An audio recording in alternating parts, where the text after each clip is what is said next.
Hello and welcome to Sovereign RPG. I am Sovereign and I hope you all had a fantastic New Year's Eve. Hope you had a lot to drink but also took care of yourselves and not went overboard. Make sure you're wearing your mask and not in massive groups. And that's Daddy Sov's little message out of the way. I had a nice little quiet one with my kids, spent some time with them, went round to my ex's cousin's house, which wasn't the best in the world because obviously we've broken up and being around her family was a bit odd. But it was good to spend time with the kids. The kids really enjoyed it. Gray had a little bit too much sugar and he was bouncing off the walls. But it's one night a year, gotta let him let loose a little bit. Sugar's the kids' version of alcohol. Right, so the devs have given us a full breakdown of what's coming in the Sovereignty expansion. There's some really good quality of life stuff here. There's some real good changes. The system itself, the Sovereignty system, is still not at a level that I would have liked it to have been. But with the quality of life changes in this actual update, it makes up for it more than I could possibly ever have wished for. So let's just go over the actual post and we'll go over it from top to bottom. And I'll give my opinions on what we have here. So in New Eden, having sovereignty is the most important part for the development of one's economy and the acquisition of resources. We had the design for this system laid out early on. Now upon release, we can finally focus on further developing content related to this. Every system is like a city where players can build all kinds of structures, including public complexes, structures with system bonuses, the personal complexes, capsular outposts. We also hope that the history of each system, be it prosperity, war, or slow decline, can be recorded. New Eden is full of freedom and hope, or bots depending on how you look at it. Players create their history, and that history should be remembered by all. However, due to our limited resources in developing the game, only the Corporation Citadel and Capsular Outposts are finished at the moment. After releasing them, we will continue to bring about our plan of developing additional space structures and the bonuses accompanying them, including the functions that allow you to build your own resource chain in nullsec regions, your own stargates, and more. Now, when you start to see what they've actually added as well as the sovereignty system, you can understand that these quality of life changes were much needed and they probably had to spend a lot of time trying to implement those and not cause the game to explode. So I can understand now why the sovereignty system was held back a little bit. So I'm not as pissed off as I was when I found out that the sovereignty system was basically just the first coat of paint. So the new content they added the Corporation Citadel and corresponding industrial and market options. Players can now anchor Corporation Citadels in claimable nullsec regions and declare sovereignty, basically the bread and butter of the sovereignty system. The first version of the Corporation Citadel comes with the following bonuses: reverse engineering success rate 5%, material manufacturing efficiency 1%. Now when you actually add these up over time, when you have a massive amount of people building for your corporation, these small bonuses do really add up over time. It is really, really nice. So the Corporation and Alliance changes. Added the Alliance management mechanic, which expands an Alliance max limit to 30 corporations. I'm sure this is going to be really good for your Gen Feds out there, your DPs, your SHH alliances, all of the big alliances that have a multitude of alliances, and now they can sort of consolidate some up to 30 corps.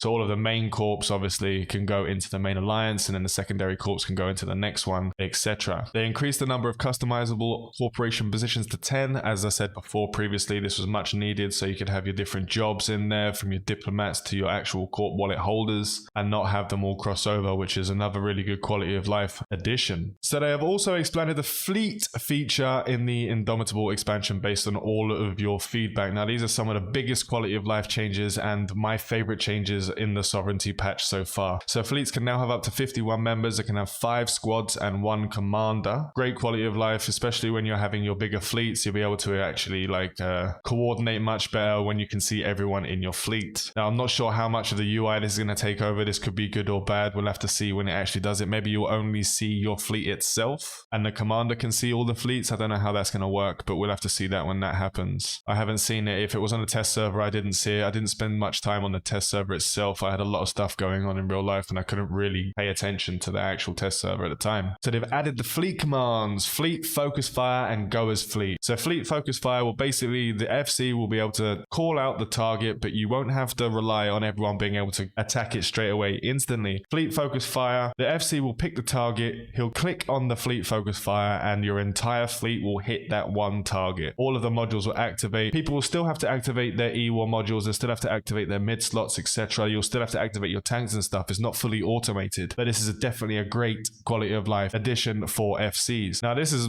probably something that I've been pissed off with since the launch, since betas. There was never go as fleet. Now this is where you'll basically, instead of just setting your destination for yourself, as the FC, you'll be able to set your destination for the entire fleet, so you don't have to wait for the one person who takes 4.5 years to write in a fleet destination, to write in a system destination, or being able to spell it out for everyone and doing the whole phonetics thing. Is just go as fleet, set a destination for the entire fleet, and you all go. It's a very massive quality of life, especially in the PvP scene and moving around. So they added a fleet log that can be viewed by anyone. So the loot log. So when you're in a fleet now and you're running around and you've got that one person in the corp that's a bit of a shady bastard, you'll now be able to find out if that guy is cherry picking different loot out of the things to sell for himself. So those sneaky little bastards won't be able to see anymore. Now, some people won't like this because obviously it's part of EVE. Stealing and scamming, etc. is the lifeblood of EVE, but this was definitely needed in my opinion. It's another good quality of life addition. They've added an option in personal settings that allows the game to automatically reject all fleet invitations. Now, I thought that was already there. Like, I thought that was already an option, but I guess that's not the case. This really helps bots more than anyone, because obviously the way we were hunting bots, even in low sec, and we were killing the battleships, we were killing the battle cruisers, basically we would just invite people in a low sec system, and then we would all warp to them and kill them in low sec. Now, they would automatically accept invites when they were bots, so we just flew in, killed the bot, and flew out again. So they've added a function to share fleet card to all channels, so you can actually share a fleet card in your corp channel, and they can click on that and join your fleet without having to invite everyone. That's another good addition, another quality of life change that really does help. Commander can synchronize command filter settings to the squads. So for instance, if you have a Logi fleet, you won't have focus fire everyone on the Logi fleet, because that'll be pretty bad if you focus fired all of your high slots on repping your enemy target, which is going to be a bit of a shit show. So that's a good addition. I'm glad they thought of that, because I didn't. So after Indomitable, New Eden will see more frequent wars, which is why we added the time dilation feature. Here's an introduction to time dilation, or tie-dye for EVE Echoes. Basically, when the number of people in a system exceeds a certain limit, generating too much server load, tie-dye will activate in that system, trading in time for efficiency, thus reducing overall server load. While tie-dye is active, combat flight and warping in the system will be slowed down, but other features including resource extraction, market, industry will not be affected. Currently, there are 10 levels of time dilation. At level 2, time will be twice as slow. At level 10, time will be 10 times slower. The tie-dye level will be adjusted automatically according to the intensity of activity in the system. Now, I wish they didn't have to add tie-dye. I'm not a fan of tie-dye myself. It prolongs battles that could have taken an hour, 2 hours to 12, 14 hours to actually destroy the ships, because it slows down everything. It slows down your activation times. It slows down how fast you are going. So everything is slowed down completely while you're in that battle. So it'll really extend those battles, but it does help FCs being able to do those strategic choices, because you'll be able to see in a slower format how the battle is turning out. It will help FCs, but as I said, I'm not a fan of tie-dye myself, but I can see why it was needed, especially with the actual problems that a lot of people are having in large-scale battles. So after the launch of EVE Echoes, we received a lot of feedback from players hoping to acquire more skill points. We hope that new players can catch up with veteran players as soon as possible and explore life in New Eden together. During our regular meetings in October, we discussed this point with the main team at CCP Iceland, who offered us some valuable suggestions. After taking into account various feedback from both new and veteran players, we decided to adopt a more conventional design for the skill catch-up system. They're not going to be implementing skill injectors. Currently in EVE Echoes, players who started early need to have a certain skill point advantage, which is both a reasonable demand and a form of respect for their hard work in New Eden. At the same time, we also hope that new players can better fit into the daily lives and combat operations of veteran players. Our plan is as follows. The skill catch-up will be available through an event. During the event, if a player already has over 45 days of a Mega Jewel bundle remaining, or purchases an additional 30 days of a Mega Jewel bundle, they can participate in the event. The event will last a month. During the event, participating players will be gifted skill points, the amount of which will be equal to 20 million skill points times 10%. I think that's plus 10%. I don't think that's a times 10%, because if it's times 10%, that's a hell of a lot. These skill points will be issued to players over the course of 30 days. Players, both new and veteran, may participate in this event. Players under 20 million skill points are eligible to participate in the event. The skill point rewards are not related to the registration time of the account, but are instead based on and changed along with the player's current skill points. Please refer to the event page for more details. This is an experimental casual event aimed at providing new pilots with a better experience. The results of this will help shape the direction of future changes, and optimizations will shape the final, more universal new player catch-up plan. Players are welcome to provide feedback and make suggestions on this. Now, I don't see this being a massive issue per se. I can see how a lot of people would be very upset with this because they started from the beginning, they've been paying from the beginning, and it only will take one person to buy 1 month to catch up to that person who's been paying for 3 months, 4 months now. So I can see why that will piss some people off. Me personally, I'd like there to be systems in place to be able to help those newer players catch up to us. We can get more fights out of it.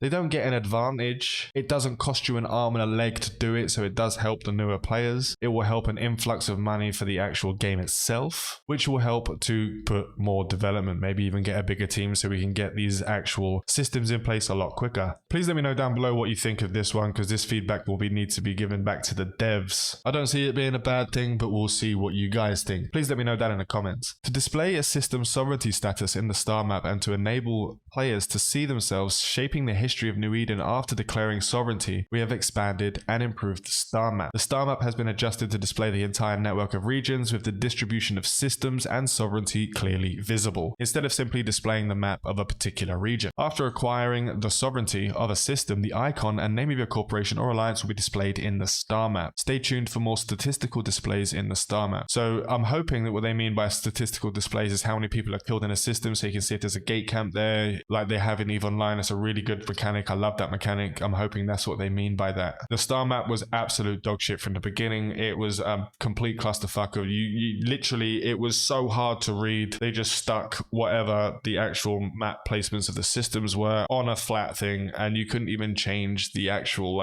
dimension of it, so you couldn't see underneath it. Some systems were on top of each other, some systems were underneath the actual region name or the cluster name, and it was just it was a ball ache to do anything with the star map. So I'm hoping this will be much better. Now this is another big one which will help a lot of the newer players. They shouldn't have added this in the first place. We all told them not to. We all said that making it too hard after being so easy will make a lot of players leave, and it did make a lot of players leave. So they made a huge balance change in November 11th. After these changes, we analyzed the mission data and saw that the mission time of high tech level encounters were longer than expected. 2.5 hours for a battleship, faction battleship fully fit for some of them. After discussing with the players in the community, we decided to make some tweaks to Indomitable. The tweaks are as follows. All T7 and above news encounters will have 1 less NPC wave. With the reduction in the number of NPCs, the rewards will also be reduced. However, the overall reward to NPC ratio is the same. This will save you a lot of time, because the bulk of the time of doing a T10 story encounter, for example,